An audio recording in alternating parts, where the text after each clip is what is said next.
प्रभु राम देव भगवान अल्लाह खुदा ईश आदि नाम एक ही शक्ति के हैं। वो कैसा है, कहां है, कैसे मिलता है, किसने देखा है? ये प्रश्नवाचक चिन्ह पूर्ण रूप से हटाने के लिए अवश्य सुनिए जगत गुरु तत्वदर्शी संत रामपाल जी महाराज के अमृत वचन, सर्व पवित्र धर्मों के पवित्र शास्त्रों के आधार पर। सत साहिब दर्शकों, आज का समाज चाहे खुद को कितना भी विकसित, शिक्षित और समझदार मान ले, लेकिन यह कड़वी सच्चाई है कि सदियों से चली आ रही पाखंड और कुप्रथाओं का अंत करने में अभी तक कोई भी सफल नहीं हुआ है। परंतु वर्तमान समय में विश्व के सबसे बड़े समाज सुधारक समर्थ दिव्य संत के आशीर्वाद से अनेक लोगों ने इन कुप्रथाओं का जड़ से नाश कर समाज में शांति और सद्भाव की मिसाल पेश की है। इसका एक जीवंत उदाहरण है रेवाड़ी हरियाणा की नेहा यादव जी। नेहा जी पहले परंपरागत देवी देवताओं की पूजा में लगी रहती थी। उनके मन में हमेशा यह सवाल उठते थे कि भगवान कौन है, वे कहाँ निवास करते हैं। साथ ही उनकी यह इच्छा थी कि उन्हें ऐसा पति मिले जो भक्ति मार्ग में सहायक हो और शादी के समय दहेज की मांग न करे। नेहा जी की सभी शंकाओं और इच्छाओं को पूर्ण परमात्मा ने पूर्ण किया। नेहा जी और उनके भाई की दहेज मुक्त शादी हुई और आज वे हर प्रकार के दुखों और समस्याओं से मुक्त हो चुकी हैं। उनके गुरुदेव जगत गुरु तत्वदर्शी संत रामपाल जी महाराज जी की कृपा से ही समाज में फैली कुप्रथाओं का जड़ से नाश हो रहा है और विश्व में शांति स्थापित हो रही है। अब सुनिए नेहा जी की जुबानी शांतिदायक परमेश्वर के चमत्कार की अद्भुत कहानी। नमस्कार जी। नमस्कार सर। क्या नाम है बहन जी आपका? सर मेरा नाम नेहा यादव है। बहन जी आप कहाँ से आई हैं? सर वैसे तो मैं अभी नारनौल में रह रही हूँ, लेकिन बेसिकली मैं रेवाड़ी गांव गोलिया की से हूँ, रेवाड़ी डिस्ट्रिक्ट से, जो हरियाणा में पड़ता है। बहन जी संत रामपाल जी महाराज से कब जुड़े आप? सर संत रामपाल जी महाराज से मैं 13 जुलाई 2005 को जुड़ी थी और उससे पहले मेरी मम्मी 22 मई 2005 को जुड़ी थी। बहन जी संत रामपाल जी महाराज से जुड़ने से पहले क्या आप कोई भक्ति साधना भी करती थी? जी सर बिल्कुल, हम संत रामपाल जी महाराज के जुड़ने से पहले आम जो साधना होती है वही साधना हम भी करते थे, देवी देवताओं की पूजा करते थे। तो फिर क्या कारण बना कि आप संत रामपाल जी महाराज की शरण में आए? एक्चुअली सर मेरी मम्मा बहुत बीमार रहती थी और मेरे पापा जी के एक दोस्त थे, वो हमारे घर पे आए और उन्होंने बताया कि मैं भी बहुत ज़्यादा परेशान था, क्योंकि हम उसे जानते थे कि वो वास्तव में बहुत ज़्यादा परेशान था और उसके घर में खाने के भी लाले पड़ गए थे। उसने बताया कि भाई मेरे साथ ऐसा ऐसा हुआ है, और मैं छुप के वहाँ पर रह रहा था गुड़गांव में, क्योंकि मैं बहुत ज़्यादा परेशान था, कर्जा हो गया था मुझ पर। हम उन्हें ऑलरेडी पहले से जानते थे और उनकी बीवी बहुत ज़्यादा बीमार थी। तो सर उन्होंने बताया कि मैंने संत रामपाल जी महाराज का नाम लिया है और उनकी जो वाइफ थी वो बिल्कुल स्वस्थ हो गई थी और उनको इतना ज़्यादा फ़ायदा हुआ, बहुत ज़्यादा फ़ायदा हुआ उनको। तो मेरी मम्मी बैठ के चर्चा सुन रही थी संत रामपाल जी महाराज की, और सुनते सुनते ही मेरी मम्मी को आराम हो गया। और मेरी मम्मी इतनी ज़्यादा दुखी थी ना, इतनी परेशान थी ना, जो जहाँ बताता था मम्मी वहीं चली जाती थी। तो मम्मी तो ये सोच रही थी कि हाँ भाई ठीक है, मैं तो वहाँ भी चली जाऊँगी, कोई दिक्कत नहीं है मुझे। तो उसने बताया कि बहन जी आप चलिए और वहाँ पे सब सुविधा है, आपको किसी चीज़ की परेशानी नहीं, खाने की भी वहाँ पे अच्छी सुविधा है, आप वहाँ पे एक बार चल के देखो। तब हम संत रामपाल जी महाराज की शरण में गए थे।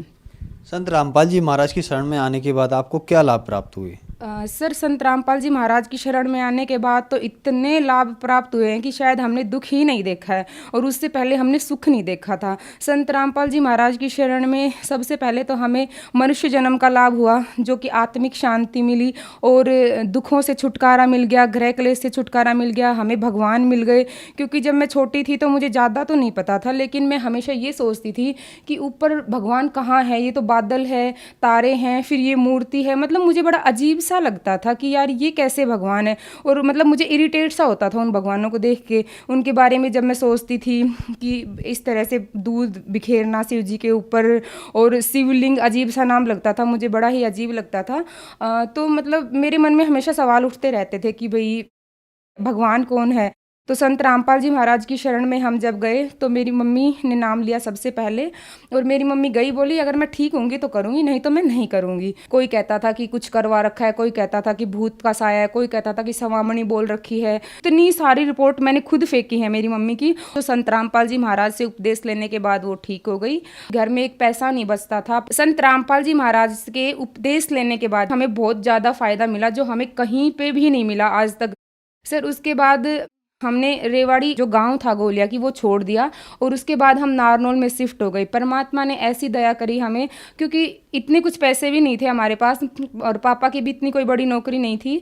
और संत रामपाल जी महाराज की कृपा से हमने प्लॉट लिया और मकान बनाए। जैसे हमने चिनाई चलवा दी थी तो मकान कंप्लीट नहीं हुए थे, तो मतलब लोग बाग ये बोलते थे कि भाई कड़िया तो घल गए होंगे ना, अब तक मजाक बनाते थे, और गुरुजी का भी बहुत मजाक बनाते थे। परमात्मा ने ऐसी दया करी, मकान भी बनवा दिया, और घर में किसी चीज़ की कमी नहीं है। हमें पैसों की कभी कमी नहीं आई, कभी भी। हमारा कोई भी काम है, सभी काम आगे से आगे होते हैं। हमारी भैंस एक बार बहुत ज़्यादा बीमार पड़ गई थी, वो लोहा खा गई थी, और लोहा खाने के बाद हमने काफ़ी बार उसको डॉक्टर को दिखाया, तो वो ठीक नहीं हुई। तो हम उसे हिसार लेके गए, चेक किया तो उसने लोहा खा लिया था। उसका ऑपरेशन हुआ, तो डॉक्टर बोले कि भैंस पता नहीं बचेगी या नहीं बचेगी। तो हमने संत रामपाल जी महाराज से हमने प्रार्थना की कि डॉक्टर ऐसे कह रहे हैं कि भैंस मुश्किल ही बचेगी। तो संत रामपाल जी महाराज ने बताया कि बेटा, डॉक्टर तो कहते ही हैं, आप परमात्मा पे भरोसा करो, कुछ नहीं होगा। और ऑपरेशन करते ही एक सिर्फ हमारी भैंस उठते ही बोल पड़ी। मतलब मेरे पापा जी थे सामने, और उनको देख के वो बोली भैंस, और उनके साथ की बहुत सारी भैंस मर गई थी। और सर एक बार मेरा तीसरा लाभ ये हुआ कि मेरे भाई इतना ज़्यादा बीमार हो गया था, बहुत ज़्यादा बीमार हो गया था, और वो जयपुर तक एडमिट हो गया, और भाई की हालत बहुत ज़्यादा सीरियस थी। पापा जी बोले कि मम्मी को फ़ोन लगा के कि आप गुरुजी से प्रार्थना करो, लड़के में कुछ नहीं बचा है, और उसकी प्लेटलेट्स वगैरह बहुत ज़्यादा डाउन हो गई थी। उसके बाद हमने गुरुजी से प्रार्थना लगाई। गुरुजी से प्रार्थना लगाने के बाद मेरा भाई बंदी छोड़ की दया से इतनी जल्दी ठीक हो गया। और मेरे मामा जी को जाते ही बोला कि मामा जी मैं रोटी खाऊंगा। वो खाने का भी नाम नहीं ले रहा था, एक बिस्कुट भी नहीं खा रहा था, कुछ नहीं खा रहा था। उसने रोटी खाई और उसी दिन डिस्चार्ज किया डॉक्टर ने। परमात्मा ने इतनी दया की। उसके बाद मेरा भाई आश्रम में गया, और गुरुजी ने कहा बेटा परमात्मा ने अपने कोटे से तुझे जीवन दान दिया है, और मेरे भाई को सीने से लगाया कि बेटा तेरा जीवन इतना ही था। और भगत जी वैसे तो छोटे मोटे लाभ बहुत होते रहते हैं। परमात्मा की दया से मेरे भाई की बिना दहेज के शादी हुई है। हम कुछ भी सोचते हैं उससे एडवांस भगवान हमें ज़्यादा देता है। जैसे कि पैसों का तो हमारे घर में मोरा लग रहा हो, इस तरह से हमें हमेशा मतलब आगे से आगे हर चीज़ हमें मिल जाती है। और मेरी भी रमैनी संत रामपाल जी महाराज की दया से बिना दहेज हुई है। मैं हमेशा यही इच्छा करती थी, मुझे ऐसा हस्बैंड चाहिए जो मुझे भक्ति के लिए कभी भी ना रोके और बिना दहेज मुझे लेके जाए। परमात्मा ने वो भी दया कर दी, मुझे मेरे हस्बैंड बिना दहेज के ही लेके गए हैं, और भक्ति में वो इतना सहयोगी हैं कि मुझे रोना भी आ जाता है। सर अभी क्या हुआ, मेरे पेट में बहुत तेज़ दर्द उठ गया, मेरे से वो दर्द सहन नहीं हो रहा था। मेरे हस्बैंड मुझे डॉक्टर के लेके गए, तो डॉक्टर ने कहा कि इसके दोनों गुर्दों में पत्थरी है। पत्थरी का नाम सुन के मैं रोने लगी। मैंने सोचा कि संत रामपाल जी महाराज इतनी बड़ी शक्ति हैं, मैंने उनका ज्ञान सुना है, देखा है आज तक, मुझे कुछ नहीं हो सकता, मुझे इतना विश्वास था। और जब मैं दोबारा दूसरे डॉक्टर के पास गई तो उन्होंने कहा कि इनको पत्थरी नहीं है, और मैं जब तीसरे डॉक्टर के पास गई तो उन्होंने भी यही कहा। फिर मुझे यूँ शक होने लग गया कि मतलब पता नहीं थी भी या नहीं थी पत्थरी। तो मैंने चेक करवाई, फाइल चेक करवाई, तो उन्होंने बताया कि आपको पत्थरी तो थी लेकिन आपकी पत्थरी ख़त्म हो गई। परमात्मा ने मेरी मात्र शायद 1 हफ्ते के अंदर मैंने वो रिपोर्ट करवाई डॉक्टर के पास, मेरी पत्थरी भी ख़त्म हो गई थी सर। और वैसे तो बहुत सारे लाभ होते रहते हैं। अभी मैं डॉक्टर के पास गई थी, मुझे दर्द हो रहा था, तो उन्होंने बताया कि यूट्रस पे सूजन है। और जब मेरी मतलब शादी हुई थी, रमैनी हुई थी, तो उसके बाद मेरे ससुराल वाले बिना नाम के थे, तो मैंने सोचा कि छोटा मोटा कुछ करवाया होगा उन्होंने, तो मेरा नाम खंडित हो गया होगा, तो मैं नाम शुद्ध करवा लेती हूँ। तो तब तक मुझे आराम नहीं पड़ रहा था भगत जी। जैसे ही मैंने नाम शुद्ध करवाया तो मैं तभी ठीक हो गई, बिल्कुल ठीक हो गई। और वैसे तो छोटे मोटे लाभ बहुत सारे होते रहते हैं। संत रामपाल जी महाराज से नाम दीक्षा लेने के बाद आपको बहुत सारे लाभ प्राप्त हुए, तो जो और श्रद्धालु आज आपको देख रहे हैं, खास करके आपकी उम्र के, उनके लिए आप क्या संदेश देना चाहेंगी? सर मैं उनको ये संदेश देना चाहूँगी कि आज के युग में सभी पढ़े लिखे हैं। भगवान ने इतना ज़माना आगे बढ़ा दिया है कि हर इंसान पढ़ा लिखा है, सबके घर में कोई ना कोई पढ़ा लिखा है। और जो संत रामपाल जी महाराज हैं वो वेदों के अनुसार, शास्त्रों के अनुसार, हिंदू धर्म के जो शास्त्र हैं, सिख धर्म का और मुस्लिम धर्म का जो भी शास्त्र है, उन शास्त्रों को प्रोजेक्ट पे दिखा के ज्ञान देते हैं। और संत रामपाल जी महाराज अन्य धर्मगुरुओं की तरह कोई ऊवाबाई ज्ञान नहीं देते, वो शास्त्रों के अनुसार ज्ञान देते हैं। तो आप पढ़े लिखे हो, एटलीस्ट आप उनका ज्ञान सुनो। आजकल परमात्मा ने इंटरनेट का युग बनाया हुआ है, तो आप उस पर भी चेक कर सकते हो, आप टीवी पे भी सुन सकते हो। मैं तो सबसे यही प्रार्थना करूंगी कि आप संत रामपाल जी महाराज का ज्ञान सुनो और आप उनकी शरण में आओ, क्योंकि मनुष्य जन्म बार बार नहीं मिलता, मनुष्य जन्म एक बार मिलता है। तो आप मनुष्य जन्म का लाभ उठाओ। संत रामपाल जी महाराज पूर्ण गुरु हैं और वो पूर्ण परमात्मा से मिलवाते हैं, और ये शास्त्रों के आधार पर है, कोई अपने मतलब मनमानी बात नहीं है। मैं सबसे यही प्रार्थना करूंगी। जी, संत रामपाल जी महाराज से नाम दीक्षा कैसे प्राप्त की जा सकती है? सर संत रामपाल जी महाराज से नाम दीक्षा प्राप्त करने के लिए www जगत गुरु संत रामपाल जी महाराज साइट पे देख सकते हैं। और जितने भी स्टेट हैं, जितने भी डिस्ट्रिक्ट है, सभी के अंदर नामदान केंद्र खुले हुए हैं। अगर फिर भी नहीं पता चलता है तो चैनलों पर संत रामपाल जी महाराज के सत्संग आते हैं और उसके नीचे एक पट्टी आती है, पट्टी के ऊपर नंबर लिखे हुए हैं, उन पे फोन करके आप पता कर सकते हैं, अपने नजदीकी सेंटर पे जाके नाम दीक्षा ले सकते हैं। धन्यवाद जी। सत्सई। दर्शकों, अभी आपने सुने संत रामपाल जी महाराज से दीक्षा प्राप्त करके सुखी हुए भक्त के अनुभव।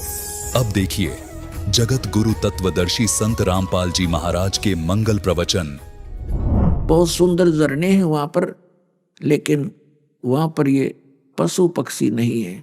और पुण्यात्मा, अभी तक आप जी ने जो ज्ञान सतलोक के विषय में सुना है वो उन नकली संतों और अनुभवहीन व्यक्तियों का सुना है जिन्होंने सपने में भी सतपुरुष और सतलोक को देखा ना जाना, समझा भी नहीं।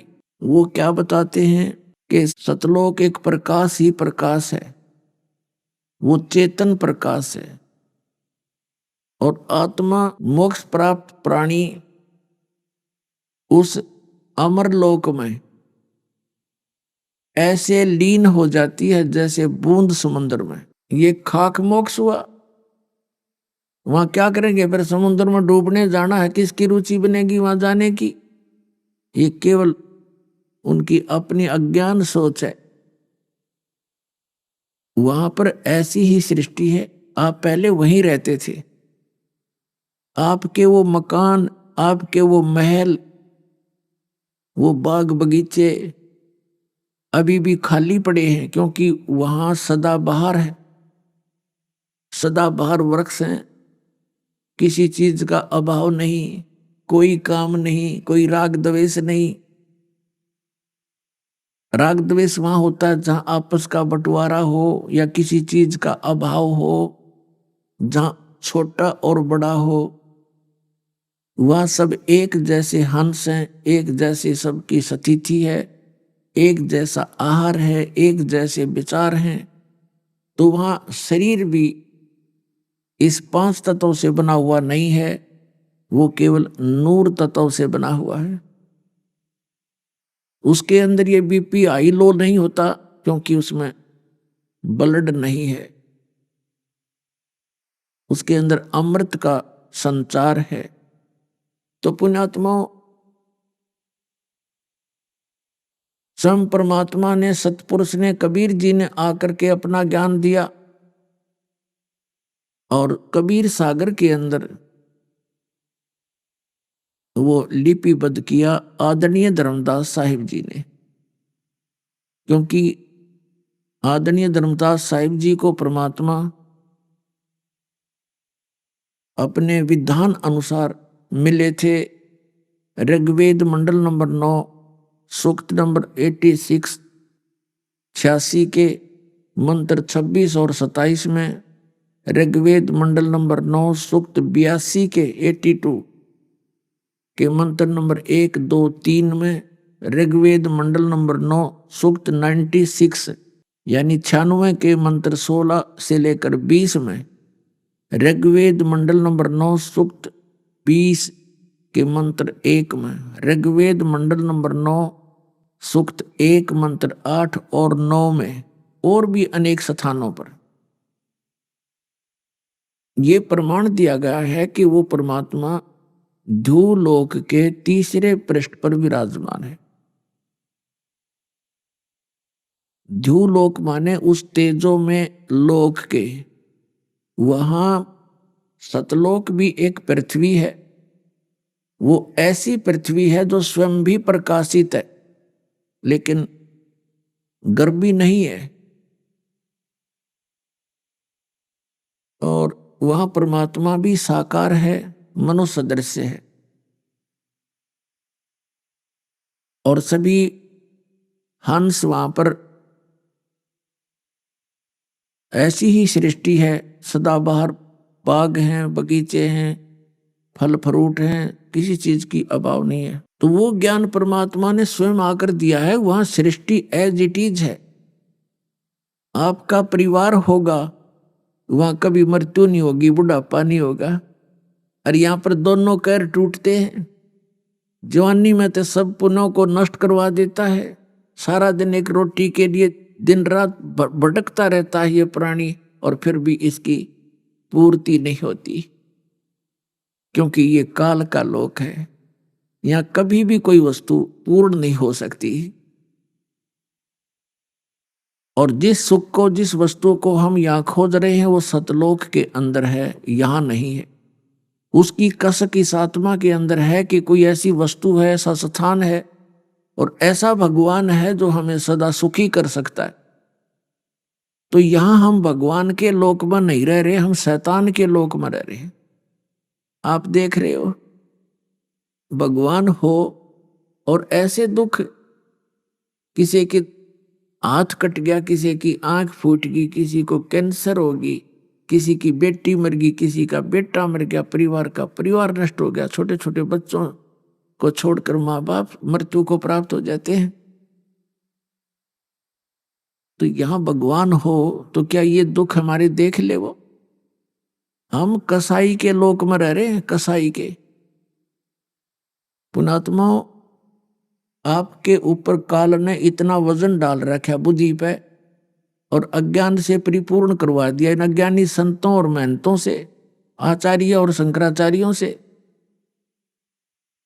कि आप जी के अंदर वो स्थान नहीं रह रहा जो सत्य ज्ञान को प्रवेश कर सके दास।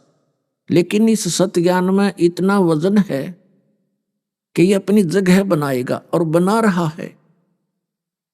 एकदम से नया ज्ञान और नया भगवान, और कितना अब स्वीकार हो रहा पुण्यात्माओं को, क्योंकि इन परमात्मा के इन वचनों में जो दास सुना रहा है एक बहुत बड़ा वजन है, और ये अपना स्थान बनाएगा ही बनाएगा।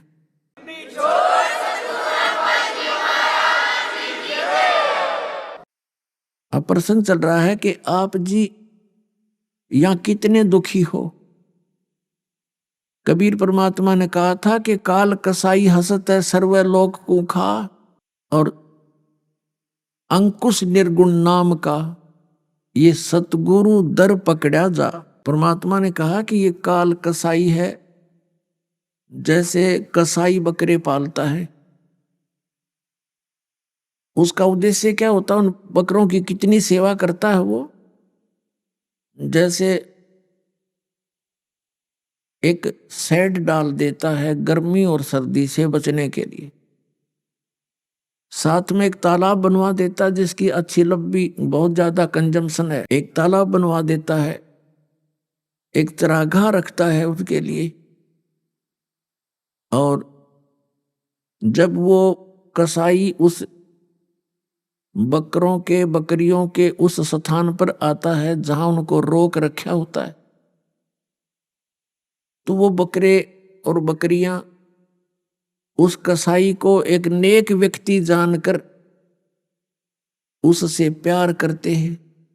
वो ये सोचते हैं कि देखो कितना दयालु है हमारा मालिक, हमारी कैसी केयर टेक करता है, कितनी सुविधाओं का ध्यान रखता है, हमारे लिए सेट डाल रखा है। पुण्यात्माओं, आत्मा तो वही है जो मनुष्य जीवन से गई है, उनमें वो सब समझते हैं अच्छे और बुरे को।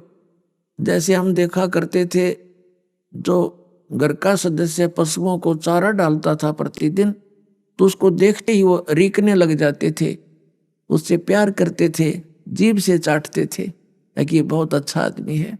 तो इसी प्रकार वो बकरे उस कसाई के निकट आ जाते हैं, चारों तरफ से इकट्ठे हो जाते हैं, और उससे कोई तो ऐसे छाती से सीने से लगाना चाहता है, ऊपर को पैर उठाकर उससे प्यार करना चाहता है, कोई जीभ से चाटता है, और वो उनको ऐसे देखता है और वो उसके हाथ को चाटते हैं बकरे। वो तो देख रहा होता है कि यो इसमें मांस कितना हो गया, कितने किलो का बिकेगा, और बकरे ने सोचा ये बहुत अच्छा आदमी है, हमारे से प्यार कर रहा है। और फिर वो भूल जाते हैं, जब उसको आवश्यकता होती है बकरों की 2, 10, 4, 20 की, तो लेकर डंडा और छांट लेता मोटे मोटे, चाहे किसी की माँ आओ, चाहे किसी का बेटा आओ, चाहे किसी की बेटी मरो, वो ना देखता कि इसका किससे क्या लिंक है, और ऐसे निकाल लाता है और जाके उनको कड़च करवा कर अपना धंधा करता है, रोजगार कर चलाता है। अपने आत्माओं, इस काल के लोग के इन बाग बगीचे, झरने और इन मौसम न देख के हम ये सोच बैठे, दे भगवान कितना दयालु है, पृथ्वी में जल दे दिया शीतल मीठा, झरने बहा रखे हैं, कितने सुंदर बाग बगीचे, काजू किस्मत, सेब संतरे, कनक, गेहूं, चना, बाजरा, ज्वार, और कैसे मौसम बना रखे हैं। परमात्मा बड़ा दयालु है।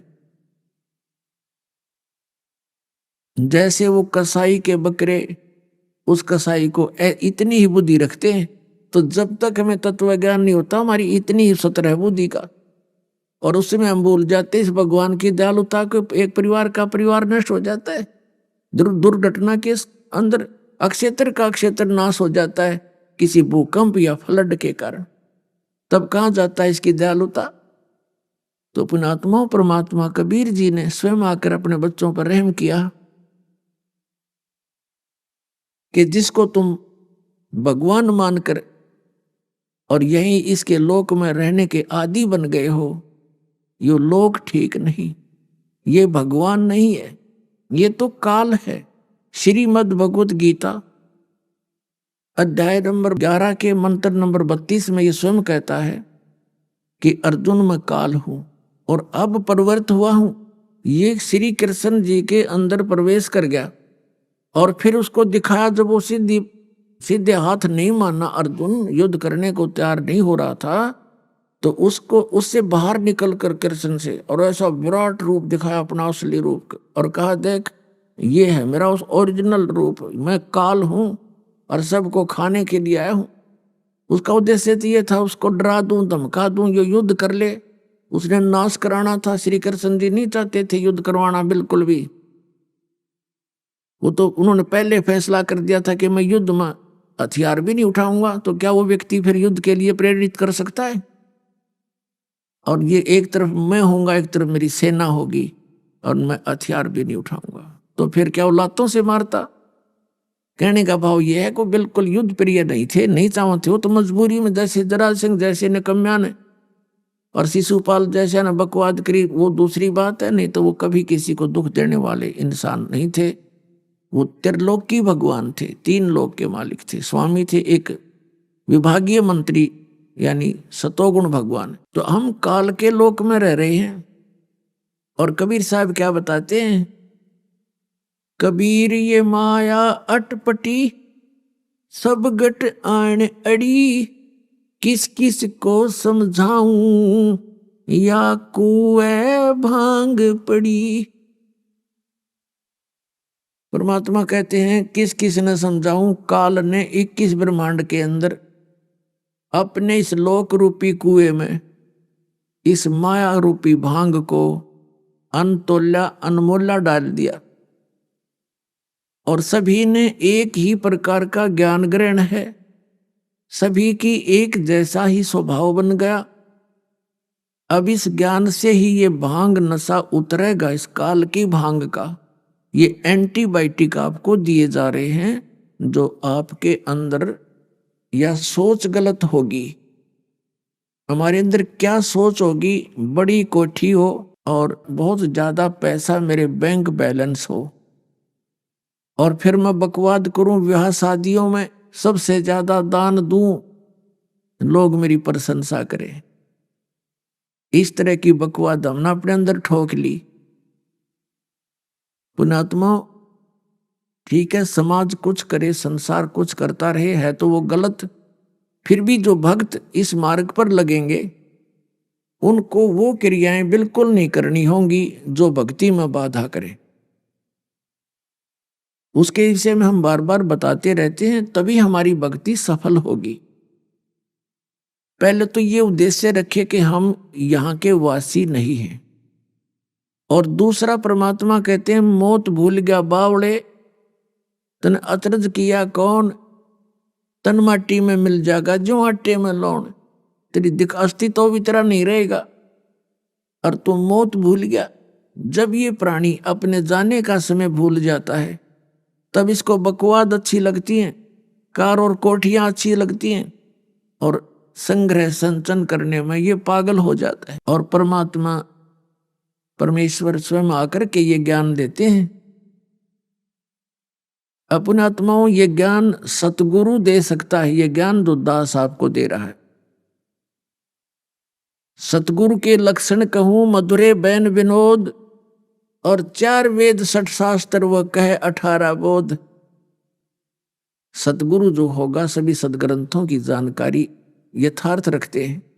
जैसे परमेश्वर आए थे वो भी सतगुरु की भूमिका ही करके गए थे, और वो बिल्कुल अक्षर ज्ञान नहीं लिया था। वैसे तो वो सर्वज्ञ है वो मालिक, लेकिन हमारी दृष्टिकोण से उनको अक्षर ज्ञान नहीं था।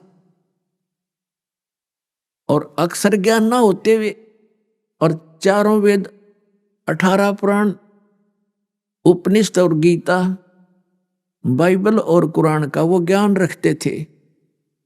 अशिक्षित होते हुए शिक्षित होकर के ग्रहण कर लेते तो ये सोचते कि इन्होंने समझ में आगी होगी बात या पढ़ने से।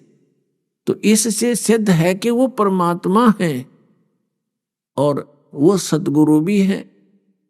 वो यथार्थ ज्ञान दे करके लिपिबद्ध करवा के धर्मदास जी से, और सह शरीर आए थे सह शरीर चले गए। तो सतगुरु की सबसे पहली पहचान ये है। फिर दूसरी पहचान ये है कि सतपुरुष जिन जानिया सतगुरु तिसका नाम। जिन्होंने सतपुरुष को पहचान लिया, ये अभी तक जितने गुरु और सतगुरु हैं नकली, ये सारे कहते हैं सतलोक में तो प्रकाश ही प्रकाश है, वहां कोई अस्तित्व नहीं है।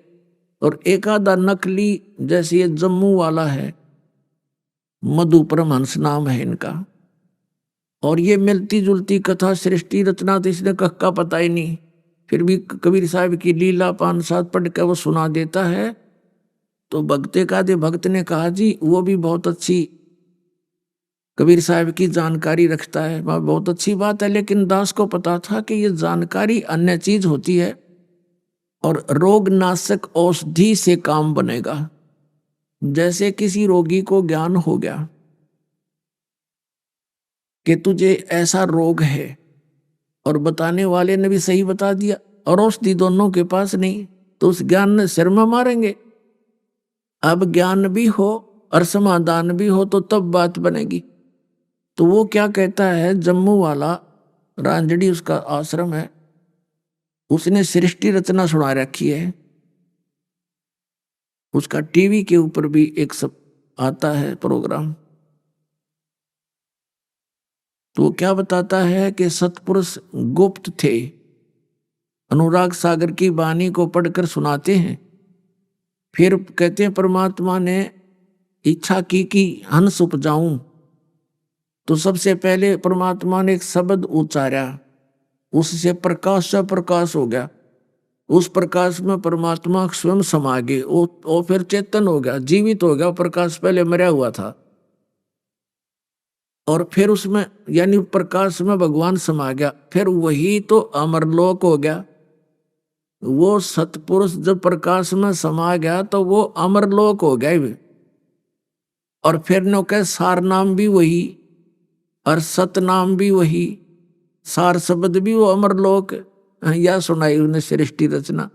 उसने थोड़ी सी भिन्नता यह बताई कि परमात्मा ने जीवों की उत्पत्ति नहीं की, अमर पुरुष ने। उसने ऐसे प्रकाश उछाल दिया, चटक दिया। फिर जैसे बूंद, जैसे जल को मुट्ठी भर के ऊपर फेंक दें, फिर वो छोटे छोटे कण बन के वापस आता है, जल में गिरता है। ऐसे वो प्रकाश ऊपर छटक दिया, फिर वापस आया तो वो छोटे छोटे कण बन गए उसके, और वो प्रकाश में मिला नहीं, वो छोटे छोटे बिंदु से बन गए, वो आत्मा बन गई। और वो ऐसे घूमने लगी उसमें, उस प्रकाश में, जैसे मछली समुद्र में घूमया करे। राधा स्वामी वाले जय गुरुदेव वाला न तो भगवान में हुआ वही सतीथी बता करके ये बता दिया कि मोक्ष प्राप्त प्राणी उसमें जाकर ऐसे डूब जाता है, मिल जाता है जैसे बूंद समंदर में। और इस चातुर प्राणी ने चतुरता दिखाई थोड़ी सी अलग से, क्योंकि कबीर सागर में लिखा हुआ वह आत्मा का अस्तित्व अलग है। 16 सूर्य जितना उसका प्रकाश पूरी बॉडी का है। और करने नो दीदार महल में प्यारा उसकी लास्ट की कलियों में लिखा हुआ है कि जब हंस मोक्ष प्राप्त प्राणी सतलोक में जाता है, प्रवेश करता है, उसका 16 सूर्य जितना प्रकाश बॉडी का हो जाता है। और परमात्मा साकार है भगवान, उस पर चंवर करता है जा करके। मोक्ष प्राप्त प्राणी सबसे पहले मालिक के दर्शन करता है, उनको सेवा करता है, दाता है कि 100 शुक्र मनाता है, उससे बातें करता है। और परमात्मा के एक रोम को में करोड़ सूर्य मिला दे, करोड़ चंद्रमा, इतनी रोशनी है। और वो नौका वहां डूब कर मर जाता। और यो नकली नौका है जम्मू वाला, रांजड़ी वाला, श्री मधु परमहंस नाम है इसका। कहते वो बूंद सी है, बिंदु सी, और वहां जाकर उसमें फिर वो चक्कर काटती रही। वहां भगवान नहीं है साकार। इन्हें खाक जाना, इन्हें बैठा दिया, इन जीवों को डबो दिया, थोड़ी सी चतुरता दिखा के। बीजक की बात कहेंगे बीजक ना याद, ये पृथ्वी डोबन उतरे कह मीठी बात। तो पुण्यात्माओं, सच्चा जो ज्ञान होता है उसमें बहुत बड़ा वजन होता है, और झूठे ज्ञान का अस्तित्व नहीं होता। अब ये जितने भी पंथ हैं और जितने भी ये बने हुए हैं पंथ अलग अलग, ये सब समाप्त हो जाएंगे कुछ दिनों में। क्योंकि आज मानव परमात्मा ने बुद्धिमान बना दिया। अब इस बुद्धिमान मानव को कोई ऐसा पैमाना नहीं था, इसके पास कोई ऐसा टेप नहीं था जिस दिन संतान नाप लेंगे ये पूर्ण है या अपूर्ण है। दास को परमात्मा ने वो पैमाना दे दिया, ISI मार्क का, वो तत्व ज्ञान दे दिया जो गॉड गिवन है। अब इस ज्ञान से हम इन सब संतों को, दास ने तो नाप कर रख दिया इनको। ये नहीं खख भी इनके पास, ना राधा स्वामी वालों के पास, ना जय गुरुदेव वालों के पास, और ना सच्चा सौदा सिरसा और जगमाल वाली वालों के पास, ना इस आसाराम के पास, ना इस सुधांशु के पास, ना सतपाल जी के पास। ये सिर्फ अपनी चतुरता के कारण भोली आत्माओं को अपने पीछे लगा रहे। और इन और संतों का तो कहना है कि ये कुमार स्वामी ब्रह्म ऋषि ने कक्का पता नहीं मारे सट्टे सारे दिन अटपट करने लग रहे। तो अब इस दास ये चाहता है कि ये श्रद्धालु जिनको भगवान की चाह है, ये स्वयं इतने विद्वान हो जा कि इनके ज्ञान को स्वयं रिजेक्ट कर दे। इस दास का ये उद्देश्य। जैसे एक समय 2 भाई थे, लालाजी सेठ, उनमें से छोटा भाई की मृत्यु होगी। छोटे भाई के 2 पुत्र थे। तो कुछ दिन के बाद उनकी मां ने कहा, बेटा मेरे पास पैसे तो है नहीं, मेरे पास कुछ तेरे पिता के समय के लाल रखे हैं। लाल, एक लाल की कीमत बहुत होती है, लाखों रुपए होती है। अब तो करोड़ों की कीमत हो गई होगी उसकी। और बेटा ऐसे करो, तुम बालक हो, एक 16 वर्ष का, एक 18 वर्ष का, ऐसी आयु थी, तुम बच्चे हो, व्यापार कर नहीं सकते। अपने ताऊ जी के, यानी पिता के बड़े भाई को ताऊ जी बोलते हैं अपनी लैंग्वेज में, देसी भाषा में। अपने ताऊ जी के पास जाओ, उनसे कहो, प्रार्थना करो कि वो आपकी पार्टनरशिप कर लें व्यापार में, और कहना कि ताऊ जी हमारे पास पैसे नहीं है, ये लाल हैं, इनको ले लो, गिरवी रख लो इनको कहीं और काम चला लो। वो बच्चे लेकर गए माँ से वो पोटड़ी जिसमें वो लाल बांध रखे थे, गठड़ी ऐसे कपड़े में, और ताऊ जी से प्रार्थना की, ताऊ जी हमें अपने साथ बिजनेस में रख लो, हमारे पिताजी रहे नहीं, हमारा भी गुजारा हो जाएगा। तो उसने कहा बेटा मैं तो पहले ही चाह रहा था कि तुम मेरे साथ लगो, मैं कहने ही वाला था, अच्छा हुआ तुमने मेरे मुंह की बात छीन ली, बहुत अच्छी बात है, मेरे साथ करो, व्यापार कर लो बेटा। तो उन्होंने कहा कि ताऊ जी हमारे पास पैसे नहीं हैं, मेरी माँ के पास ये लाल रखे मेरे पिताजी ने, इनको आप रख लो और गिरवी रख लेना, इनको पैसे हो जाएंगे तो छुड़वा लेंगे। अब ताऊ जी ने देखा वो लाल उल्टी गिठड़ी बांध कर दे दी, बेटा ऐसे करो, लाल तो बड़े कीमत के होते हैं, इनको तेरी मम्मी को दे आओ वापस और कहना सुरक्षित रखे, आवश्यकता पड़ेगी तब मैं ले लूंगा। अब वो दोनों बच्चे आगे अपनी माँ को सारी कहानी से परिचित करा दिया, तो उस माँ ने वो लाल सुरक्षित रख दिए छुपा के। दोनों बच्चों को, अपने भाई के यानी भतीजों को साथ लेकर के वो सेठ दूसरे शहरों में गया व्यापार के लिए।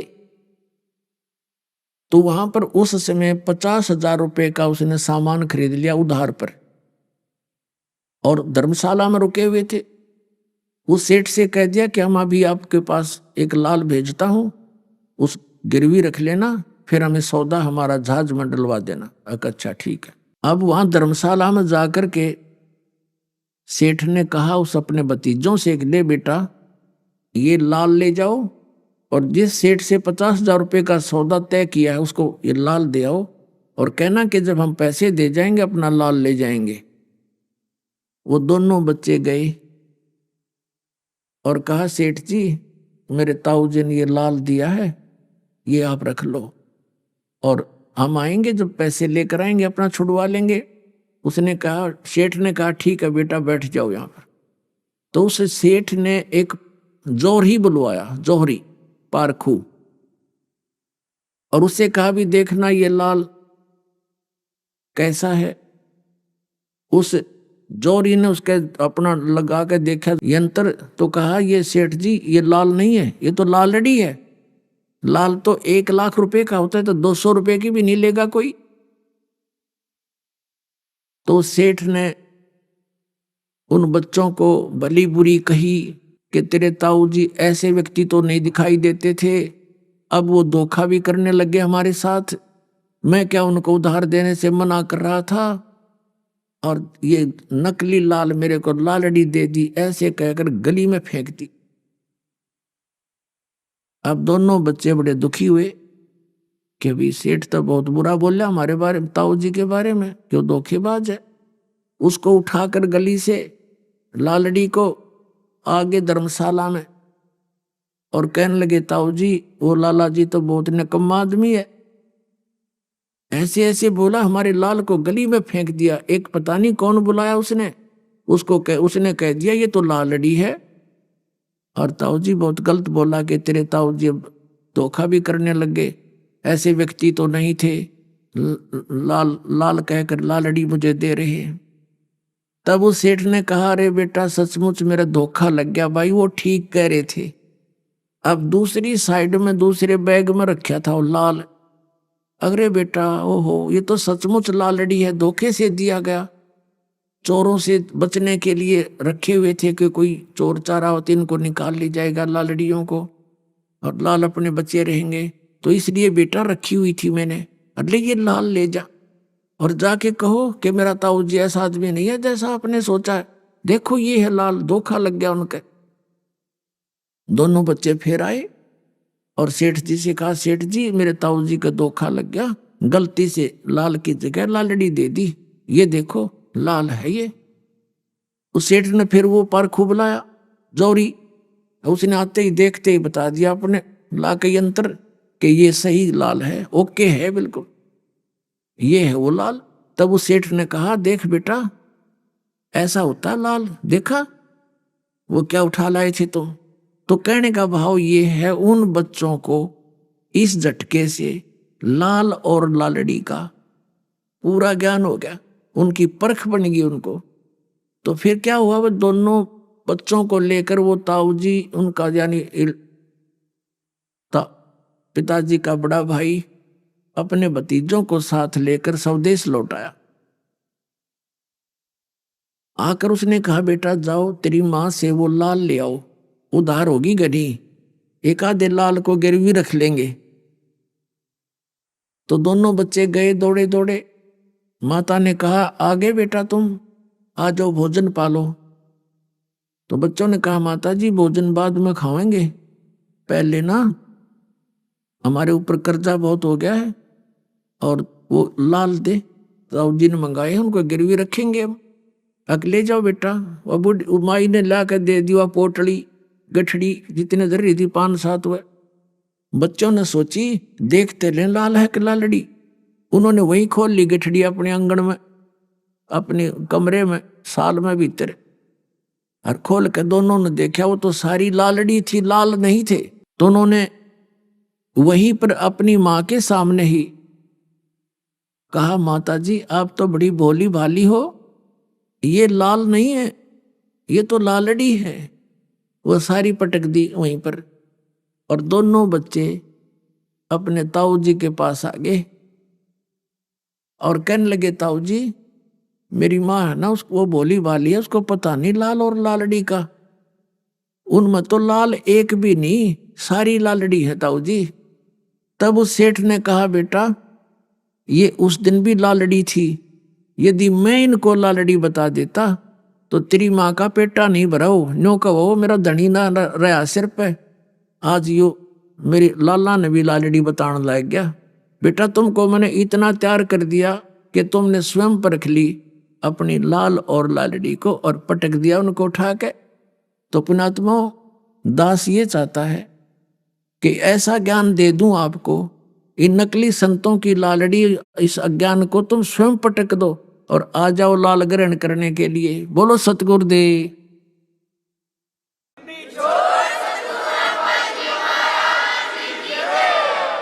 एक समय एक विद्वान था, उसका नाम था पंडित सर्वानंद, और उसने चारों वेदों को, गीता जी को, पुराणों को, उपनिषदों को बहुत अच्छी तरह गहनता से पढ़ा था, अध्ययन कर रखा था, और उनके अध्याय और श्लोक मंत्र कंठस्थ याद कर रखे थे। अभी आपने सुने संत रामपाल जी महाराज के मंगल प्रवचन। आइए अब सुनते हैं संत रामपाल जी महाराज से नाम दीक्षा लेकर सतभक्ति करके अद्भुत लाभ प्राप्त करने वाले अनुयायी के विचार। दर्शकों, टेंशन और डिप्रेशन ऐसी समस्याएं हैं जो आजकल हर वर्ग के लोगों को अपना शिकार बनाती जा रही हैं। इनसे छुटकारा पाने और शांति का अनुभव प्राप्त करने के लिए लोग विभिन्न तरीके अपनाते हैं, लेकिन वास्तविक सुख शांति से अभी भी कोसों दूर है। आज हम आपको एक ऐसी ही शख्सियत की आपबीती से रूबरू करवाने जा रहे हैं जो इन सभी परेशानियों से बाहर उभर कर आ चुकी हैं। ये हैं अलीगढ़, उत्तर प्रदेश की खुशबू जी, जो डिप्रेशन के जाल में बुरी तरह फंसी हुई थी। हालात इतने खराब हो चुके थे कि इन्हें खुद की भी सुध नहीं रहती थी और इनके परिवार पर भी दुखों का पहाड़ टूटा हुआ था। लेकिन फिर अचानक 2013 में खुशबू जी को एक ऐसा शांतिदायक मार्ग मिला जिसे अपनाने के बाद इन्होंने डिप्रेशन जैसी समस्या से पूरी तरह छुटकारा पा लिया है। आपको बता दें, खुशबू जी को यह शांति स्वरूप परमेश्वर कबीर साहिब जी की शरण में मिली, जिसे वर्तमान समय में संत रामपाल जी महाराज जी बता रहे हैं। उनसे नाम उपदेश लेने के बाद खुशबू जी के साथ और भी अनेकों चमत्कार हुए हैं, जिससे आज वह एक शांतिपूर्ण जीवन व्यतीत कर रही है। आइए अब सुनते हैं खुशबू जी की यह प्रेरक कहानी, उनकी अपनी जुबानी। नमस्कार जी। सत साहिब। क्या नाम है जी आपका? खुशबू सिंह। खुशबू जी आप कहाँ से हैं? यूपी अलीगढ़ उत्तर प्रदेश से जी। संत रामपाल जी महाराज से नाम दीक्षा आपने कब ली? 2013 में। संत रामपाल जी महाराज से नाम दीक्षा लेने से पहले क्या आप कोई भक्ति साधना भी करती थी? हाँ जी, हमने गुरमित राम रहीम से नाम ले रखा था और उन्हीं की भक्ति करते थे, और बाकी जितने सब भी देवी देवता हैं उनकी भी भक्ति हम करते थे। लेकिन वहाँ जाने के बाद हमें कोई लाभ नहीं था। वहाँ पे भक्ति करते करते भी मतलब मैं डिप्रेशन में चली गई। हमारी गृह कलेश भी होती थी। मेरे पापा जो हैं वो नशा करते थे और घर में काफ़ी ही दिक्कतें हुई थी। तो फिर आप संत रामपाल जी महाराज की शरण में कैसे आईं? संत रामपाल जी महाराज की शरण में हम लोग ऐसे आए कि जब हमारे घर में मेरे बड़े भाई की शादी हुई थी तो हमारे घर में झगड़ा होने लगा था। हाँ, तो बहुत सारे झगड़े होते थे। जो मेरी भैया की जो वाइफ थी वो मतलब टोने टोटके वाली थी, आए दिन मतलब कुछ ना कुछ मिलाती रहती थी, और मतलब भाई और भाभी में दोनों में झगड़ा होता था काफ़ी।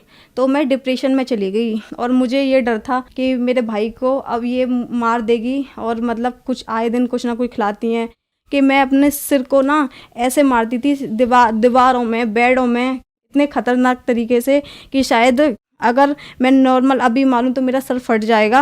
और मतलब बहुत ही ज़्यादा इतनी परेशान हो गई थी मैं कि बस मुझे कोई भी जगह मिलती थी ना तो बस मैं अपना सर मारा करती थी और बिल्कुल बेहोश हो जाती थी। कोई नहीं, फिर उसके बाद हमने मतलब एक आध दो तांत्रिकों पे दिखाया, किसी ने बताया कि आप वहाँ पे दिखा लो, तो सब ने बोला कि इस पे किया हुआ है और मतलब तुम्हारे घर में बहुत जादू मंत्र चला हुआ है। तो कोई नहीं, मम्मी ने हर जगह दिखाया, हमें कोई भी लाभ नहीं हुआ था। उसके बाद फिर हम लोग आगरा गए। मुझे आगरा केसी गुरनानी डॉक्टर हैं, वहाँ पे दिखाया, वहाँ मेरा टेस्ट कराया। तो उसने बोला कि इसके दिमाग में टेंशन है और कुछ भी नहीं है। तो उसने बोला कि ये दवा है ऐसे ऐसे, और इसको खा के अगर आराम मिल जाएगा तो इसे आराम मिल जाएगा, नहीं तो फिर उसके बाद तुम दोबारा इसको लेके आओ। तो मुझे वहाँ पे ले गए डॉक्टर पे। डॉक्टर के लाने के बाद उसी रास्ते से फिर हम मतलब जो मेहंदीपुर बालाजी हैं वहाँ पे मतलब मेरी मम्मी, मेरे भाई और मेरे भाई के कुछ दोस्त थे, वो वहाँ पे हम लोग गए बालाजी। वहाँ पे मतलब जो भी पूजा होती है वो सब वहाँ पे किया। मुझे वहाँ पे भी कोई लाभ नहीं था। मैं वहाँ पे भी ऐसे ही सर पटक रही थी, भाग रही थी, सबको मारती थी। जो भी रास्ते में मुझे मिलता था मैं उसको पीटती थी बुरी तरीके से। तो इस तरीके से मुझे मेरे घर वाले मतलब कभी कपड़े से बांध कर या फिर दोनों हाथ पकड़ के मुझे हर जगह ऐसे ले जाया करते थे। कोई नहीं, फिर वहाँ से आ गए। तो मेरी दीदी के ससुर संत रामपाल जी महाराज का सत्संग देखा करते थे। तो उन्होंने बोला कि अगर आप लोगों की मर्जी हो तो एक बार संत रामपाल जी महाराज ऐसे ऐसे हैं, और वो मतलब कितनी भी मतलब भयंकर से भयंकर बीमारी हो या कुछ भी गृह कलेश हो, कुछ भी हो, कितना भी कुछ भी कराया हो, वहाँ पे सब लोग ठीक हो जाते हैं।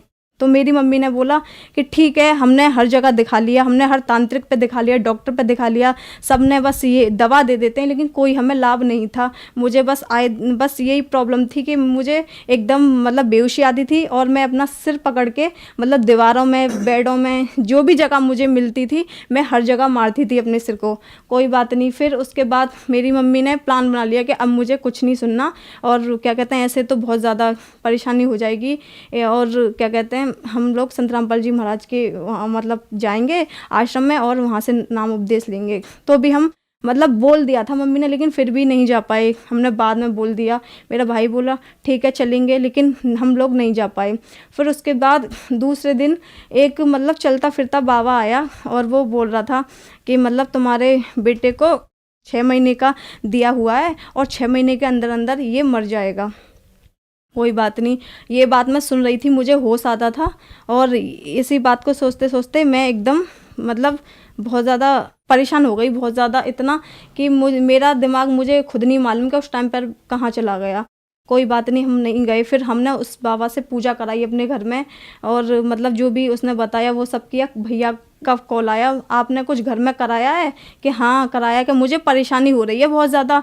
तो मेरी मम्मी बोली कि अच्छा ठीक है भाई। तो मेरी मम्मी ने उनको बोला कोई भी नहीं, और ज़्यादा हम इतने गिर गए थे कि हमें सिर्फ, मैं तो उस टाइम पे ये सोचती थी कि हम तो या तो मर जाएं या फिर मतलब भगवान हमारा ये सब मतलब जो कष्ट है वो मतलब दूर कर दे। जो राम रहीम थे उनके सत्संग में जाते थे, मैंने लेटर लिखा था, मैंने कहा मेरे लेटर को कोई वहाँ तक पहुँचा दे, लेकिन कोई भी पहुँचाने वाला नहीं था।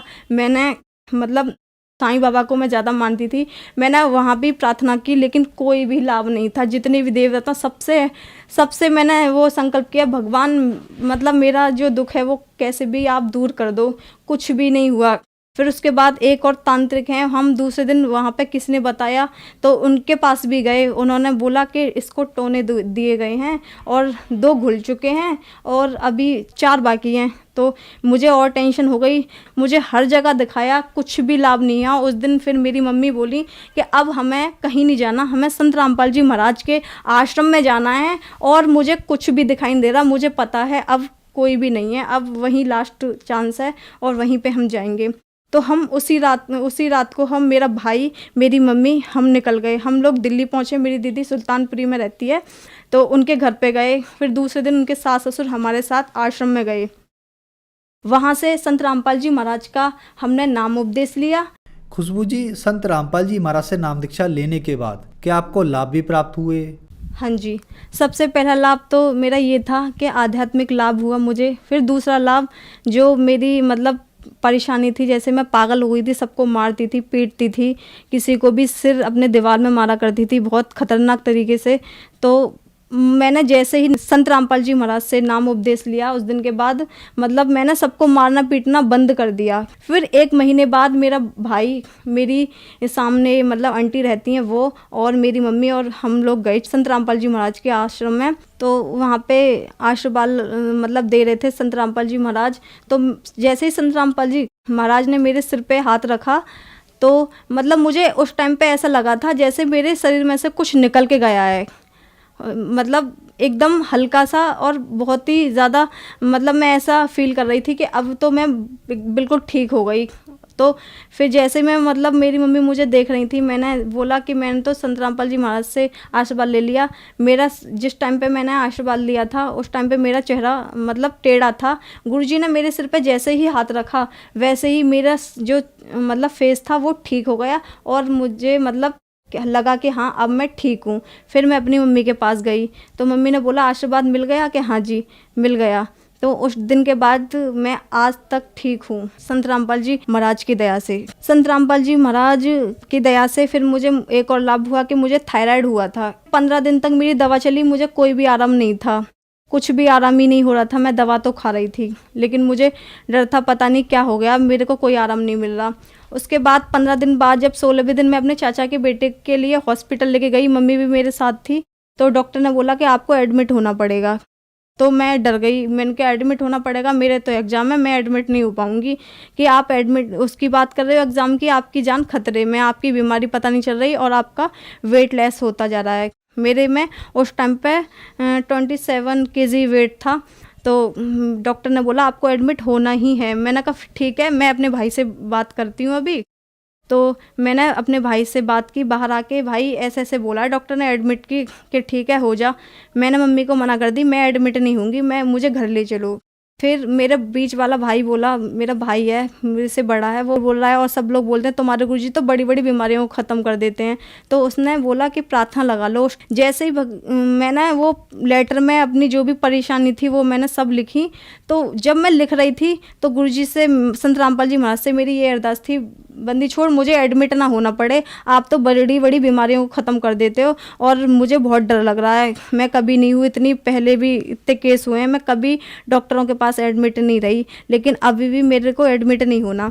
तो मैं लिखते लिखते बस इतनी सही हो गई थी उस टाइम पे मैं कि ये हो रही थी कि मैं बैठ सकती हूँ। अब जहाँ मुझे खड़ा नहीं हुआ जा रहा था वहाँ मतलब मैं सब कुछ कर रही थी, खाना पीना भी खा लिया मैंने, वो लेटर लिखते कहते हैं। फिर और यहाँ पर गुरुजी ने मुझे दर्शन दे दिए थे कि मतलब आशीर्वाद दिया, गुरुजी सत्संग कराएं और मुझे आशीर्वाद दिया और मैं उसी टाइम पे ठीक हो गई। और अभी तक मैंने कोई थायराइड की कोई भी दवा नहीं खाई, एक टैबलेट नहीं खाई, अब मुझे कुछ भी प्रॉब्लम नहीं है थायराइड की। अब मैंने टेस्ट भी कराया, मुझे कोई बीमारी नहीं है। डॉक्टर मानने को भी तैयार नहीं हो रहा था कि मतलब तुम ठीक कैसे हुई, ऐसा क्या खाया है।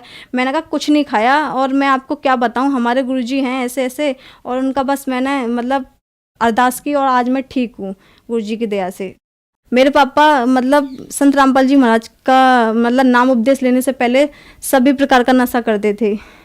जितने भी तंबाकू, सिगरेट, दारू, लड़ाई झगड़ा घर में, मांस मंदरा सब खाते थे। लेकिन जब से संत रामपाल जी महाराज का हमने नाम उपदेश लिया है और उन्होंने लिया है, आज हम संत रामपाल जी महाराज की दया से आज हम पूरी तरीके से स्वस्थ हैं। हर प्रकार से हमारी आर्थिक स्थिति इतनी ख़राब थी कि हम ये सोचते थे कि भगवान हम रूखी खा लें, भूखे सो जाएं, लेकिन कर्ज ना हो। हम रात और दिन यही करते थे। जैसे ही हमने संत रामपाल जी महाराज का नाम उपदेश लिया और उनकी भक्ति करी, आज हम मतलब मैं सुबह से शाम तक बोलूँगी ना तो भी मैं संत रामपाल जी महाराज के बारे में बता नहीं पाऊँगी कि उन्होंने हमें कितने लाभ दिए हैं और हम कितने खुश हैं। ये तो सिर्फ हमारे आस पड़ोस हैं ना, वो भी जानते हैं कि हमने संत रामपाल जी महाराज का जो नाम लिया है उसके बाद हमें कितने लाभ हैं और हमारा खर्चा कहाँ से चल रहा है, कैसे चल रहा है, हमें कुछ नहीं पता होता। बस हम ये है कि सिर्फ खाते हैं और हमारा मतलब सही ठीक ठाक से गुजारा चल रहा है। हमारी सारी चीज़ें ठीक हैं संत रामपाल जी महाराज की दया से। और हमारे भाई का एक्सीडेंट हुआ था, वो ऑफिस से आ रहे थे तो उनका ये जो नीचे की साइड है कूल्हा, ये पूरा खराब था, उनका पैर भी टूटा था, हाथ भी। तो जब मतलब भाई का कूल्हा टूटा था तो काफ़ी टाइम तक बेड रेस्ट पे थे, तो चल नहीं पा रहे थे। डॉक्टरों ने जवाब दे दिया था कि ये मतलब इसका ऑपरेशन होगा और कूल्हा चेंज होगा और इसकी कोई भी गारंटी नहीं है कि ये चल पाएंगे। तो मेरा भाई वहाँ से आया, बोला कि मम्मी मुझे ऐसे से बोला है। तो मम्मी ने बोली गुरुजी हैं हमारे करने वाले और संत रामपाल जी महाराज, और वो तो अंधों को आँख देते हैं, मतलब सब चीज़ वो करने वाले हैं। तू दंडवत प्रणाम कर और गुरुजी से अरदास कर। छोटे भाई ने अरदास करी कि गुरुजी हम ऐसे ऐसे बोला है। तो गुरुजी ने बोली बेटा परमात्मा दया करेंगे। उस दिन का ये दिन है, आज तक उनके 8 फ्रैक्चर थे, वो कहाँ पे कैसे ठीक हो गए बिन दवा के। उन्होंने कोई कैसी भी मेडिसिन नहीं ली, कोई भी ट्रीटमेंट नहीं कराया, कोई ऑपरेशन, बिन ऑपरेशन के बिन दवा के आज वो ठीक हैं, स्वस्थ हैं, जॉब कर रहे हैं और कोई भी उन्हें प्रॉब्लम नहीं है, ना चलने में ना वैसे। संत रामपाल जी महाराज की दया से कोई बता नहीं सकता कि उनका एक्सीडेंट भी हुआ था। खुशबू जी क्या काम करती हैं आप? मैं 12th की स्टूडेंट हूँ और मैंने ITI कर रखी है गुरुजी की दया, संत रामपाल जी महाराज की दया से। खुशबू जी आप 12th की स्टूडेंट हैं और आपने संत रामपाल जी महाराज से नाम दीक्षा ले रखी है। कुछ लोगों का मानना है कि संत रामपाल जी महाराज से उनकी अनुयायी अंधश्रद्धा के तहत जुड़ते हैं, क्या यह बात सही है? जो लोग ये बोलते हैं कि अंधश्रद्धा से जुड़ते हैं, उनके लिए मैं ये कहना चाहूँगी, आज की डेट में ना सभी एजुकेटेड हैं। तो संत रामपाल जी महाराज जो ज्ञान बताते हैं वो सभी वेदों के अकॉर्डिंग है, उसमें मतलब कोई भी अंधश्रद्धा नहीं है। अंधश्रद्धा ज्ञान तो वह होता है जो वेदों के अलावा कोई ज्ञान देता हो, जैसे अन्य गुरु देते हैं जहाँ कोई प्रमाण नहीं होता। जबकि संत रामपाल जी महाराज तो पूरा प्रमाण सहित बताते हैं कि हमारा पूर्ण परमात्मा मतलब सहशरीर है, ठीक है। और बाकी अन्य गुरु किसी ने भी आज तक यह नहीं बताया कि परमात्मा साकार है। जो श्रद्धालु आज आपको टीवी पर देख रहे हैं, आप उन्हें क्या संदेश देना चाहेंगी? मैं संदेश तो नहीं दे सकती, लेकिन उनसे हाथ जोड़ के प्रार्थना ज़रूर है कि संत रामपाल जी महाराज पे मतलब बोलने से पहले कि वो सभी गुरुओं की बुराइयां करते हैं या फिर भक्ति छुड़वाते हैं, एक बार, केवल एक बार मेरे भाई बहन जितने भी हैं ना, वो सिर्फ एक संत रामपाल जी महाराज का एक बार सत्संग तो सुने, देखें तो सही, समझे तो सही। जो संत रामपाल जी महाराज जो ज्ञान बता रहे हैं वो कैसा है, किस आधार पर है, ठीक है, सही है या गलत है, उसके बाद ही बोलें। उससे पहले ये ना बोलें कि संत रामपाल जी महाराज का ज्ञान जो है बेकार है या फिर ऐसा है या प्रमाणित नहीं है। जितने भी मतलब गुरु है ना, उन्होंने आज तक हमारे वेदों का रहस्य नहीं बताया, वो सिर्फ संत रामपाल जी महाराज ने बताया है। इसलिए मेरे सभी भाई बहनों से हाथ जोड़ के विनती है कि एक बार, केवल एक बार संत रामपाल जी महाराज का सत्संग देखें और समझें। खुशबू जी अब आखिरी सवाल आपसे, संत रामपाल जी महाराज से नाम दीक्षा कैसे ली जा सकती है? संत रामपाल जी महाराज से नाम उपदेश लेने के लिए शाम को टीवी पर सत्संग आता है, उसमें पीली पट्टी नीचे दी जाती है, उसमें नंबर दिए जाते हैं और जहाँ भी आप रहते हो उसी के अकॉर्डिंग आपको मतलब बता दिया जाएगा। हर ज़िले में मतलब संत रामपाल जी महाराज का मतलब सेंटर खुला है, नामदन खुले हुए हैं, वहाँ से आप मतलब नंबर लेकर और बात करके फ़ोन पे पूछ सकते हो कहाँ पे कैसे लेना है, तो आपको वहाँ मिल जाएगा नाम उपदेश। धन्यवाद जी। साहिब।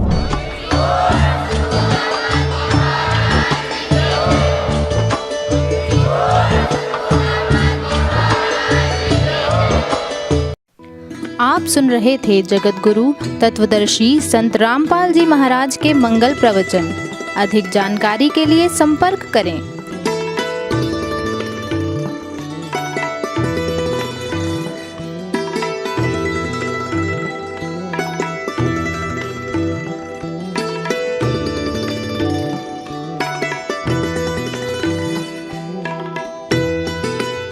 जगत गुरु तत्वदर्शी संत रामपाल जी महाराज जी के पावन सानिध्य में भक्ति की अलख जगाने तथा श्रद्धालुओं को सत्य भक्ति मार्ग का रास्ता दिखाने हेतु कनाडा के लोकप्रिय चैनल द TVNRI चैनल पर जगत गुरु तत्वदर्शी संत रामपाल जी महाराज जी के मंगल प्रवचनों का प्रसारण प्रतिदिन सुबह 7:30 बजे से 8:30 बजे तक तथा रात्रि 7:30 बजे से 8:30 बजे तक किया जा रहा है। इस सत्य भक्ति मार्ग को अपनाने के लिए अधिक से अधिक सत्संग प्रसारण देखें। इस सत्संग प्रवचन का सीधा प्रसारण संत रामपाल जी महाराज लाइव सत्संग YouTube चैनल और जगत गुरु संत रामपाल जी महाराज फेसबुक पेज पर भी देख सकते हैं।